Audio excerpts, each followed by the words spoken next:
5월 23일 월요일. 지금 누구와 통하십니까? 중국에서 여행할 때 일입니다. 깊숙한 마을로 들어가는 붐비는 버스 안에서 한 꼬마 아이를 무릎에 앉히게 되었습니다. 이 꼬마는 중국말을 전혀 못하는 위구르 아이였고 저 역시 위구르 말을 하나도 몰랐습니다. 하지만 몸짓과 그림만으로 우리는 버스를 타고 가는 16시간 동안 또 아이의 집에서 민박까지 하면서 배꼽 빠지게 웃고 놀았습니다. 떠나는 날 아이는 닭똥 같은 눈물을 흘렸고 아이 엄마는 제가 떠나지 못하도록 신발까지 감추었습니다. 말은 단 한마디도 몰랐지만 의사소통은 물론 마음까지 주고받았습니다. 어떻게 그럴 수 있었을까요? 제가 얻은 답은 아주 간단합니다.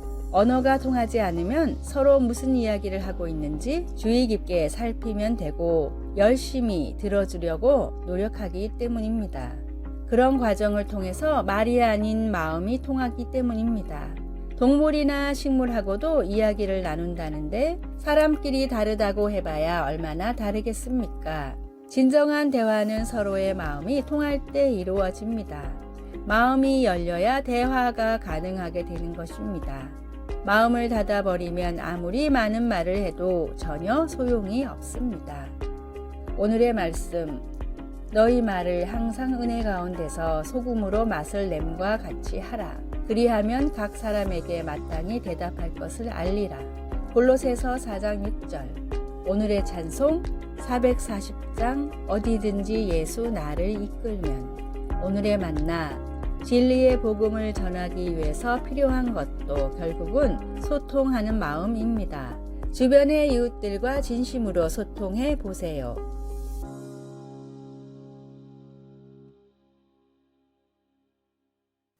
(5월 24일) 화요일. 다시 번성함. 햇빛과 물이 충분할 때면 엔텔롭 계곡과 피게로아 산 같은 캘리포니아 지역은 온통 야생화로 덮여 활기가 넘칩니다. 하지만 가뭄이 닥치면 어떤 일이 일어날까요? 과학자들은 어떤 야생화들은 씨앗들이 흙을 밀어내고 꽃을 피우게 하는 대신 많은 양의 씨앗을 땅 속에 저장한다는 사실을 알게 되었습니다. 가뭄이 지나고 나면 식물들은 저장해 두었던 씨앗을 이용해 다시 번성하기 시작합니다. 힘든 상황에도 불구하고 고대 이스라엘 백성들은 이집트 땅에서 번성했습니다. 노예 주인들은 그들에게 들판에서 일하고 벽돌을 만들도록 강요했고 무자비한 감독관들은 그들에게 왕을 위해 도시 전체를 건설하게 했습니다. 이집트 왕은 그들의 수를 줄이기 위해 영아 살해를 시도하기까지 했습니다. 그러나 하나님께서 그들을 지켜주셨기 때문에 그들은 학대를 받을수록 더욱 번성하여 퍼져나갔습니다. 많은 성경학자들은 이집트에서 사는 동안 이스라엘 남자와 여자, 아이의 인구가 200만 명 혹은 그 이상까지 증가했다고 추정합니다. 당시 그의 백성들을 지키셨던 하나님이 오늘날 우리도 지키고 계십니다. 하나님은 어떤 환경에서도 우리를 도우실 수 있습니다. 말씀, 학대를 받을수록 더욱 번성하여 퍼져나가니. 출애굽기 1장 12절. 찬송 300장 내 맘이 낙심되며.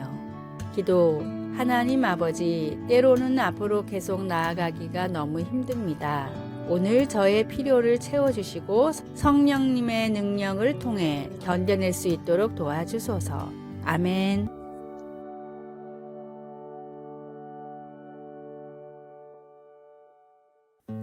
(5월 25일) 수요일. 여전히 그대로인 것. 주사기는 19세기 중반 프랑스에서 발명됐습니다. 현대의학 기술 발전에 혁명을 일으킨 것으로 평가받는 주사기는 몸통과 피스톤 그리고 바늘로 이루어져 있습니다. 주사기가 개발된 뒤로부터 약 160년이 지나고 많은 기술들이 발전했지만 지금도 주사기는 그때와 거의 비슷한 형태와 구조로 이루어져 있습니다.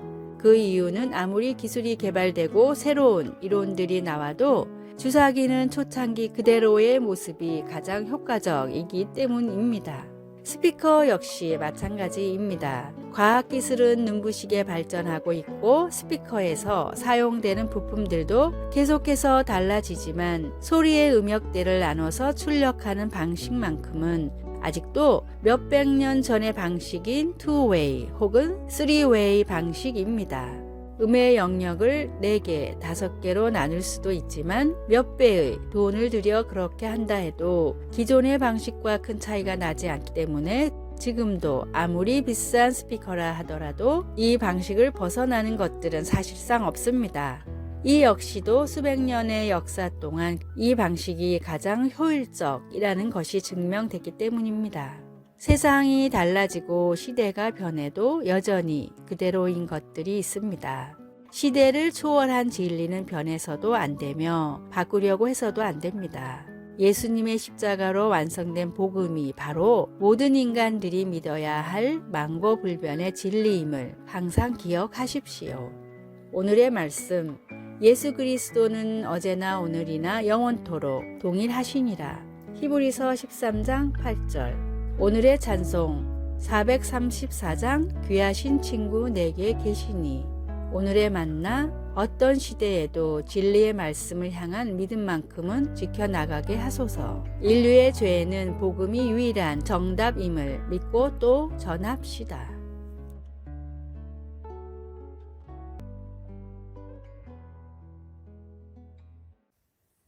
5월 26일 목요일 현명한 건축업자. 본래 이름이 이사벨라 바움프리였던 소저너 투루스는 1797년 뉴욕주의 에소퍼스에서 노예로 태어났습니다. 그녀의 자녀들도 대부분 노예로 팔려갔지만 1826년 자유를 위해 딸 하나를 데리고 탈출하여 그녀의 자유를 위해 돈을 지불한 어느 가정에서 자유인으로 살았습니다. 그녀는 부당한 제도의 가족이 뿔뿔이 흩어지는 것을 그냥 보고만 있지 않고 법적인 조치를 취해 그의 어린 아들 피터를 찾아왔는데 이는 그 당시의 흑인 여성으로서는 놀랄 만한 성과였습니다. 그녀는 하나님의 도움 없이는 자녀를 키울 수 없다는 사실을 깨닫고 그리스도를 믿는 신자가 되었고 후에 하나님의 진리의 기초 위에 자신의 삶이 세워졌다는 것을 보여주기 위해 이름을 소저너 투루스로 바꿨습니다. 잠언 14장을 기록한 솔로몬 왕은 지혜로운 여인은 자기 집을 세우되 이와 반대로 미련한 여인은 자기 손으로 그것을 허느니라 라고 말합니다. 하나님이 주신 지혜 덕분에 소저너에게는 격동의 시기에도 안전한 피난처가 있었습니다. 우리에게는 불의로부터 자녀를 구해야 할 일이 전혀 없을지도 모르지만 우리도 소저너가 사용한 것과 같은 기초 위에 곧 하나님의 지혜 위에 우리의 집을 지을 수 있습니다. 말씀, 지혜로운 여인은 자기 집을 세우되 미련한 여인은 자기 손으로 그것을 허느니라. 잠언 14장 1절. 찬송 204장 주의 말씀 듣고서. 기도.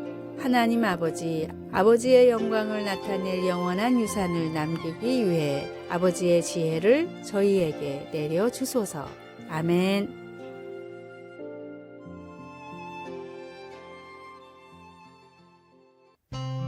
(5월 27일) 금요일. 마음의 모양이 있다면. 인디언들이 남긴 상형 문자 중에는 사람의 가슴 부분에 동그라미와 네모가 그려진 것들이 있습니다. 이 도형들은 사람들의 마음을 나타낸 것인데 하나같이 어린아이들의 마음은 네모로 어른들은 동그라미로 그려져 있습니다. 인디언들은 이 이유를 이렇게 설명합니다.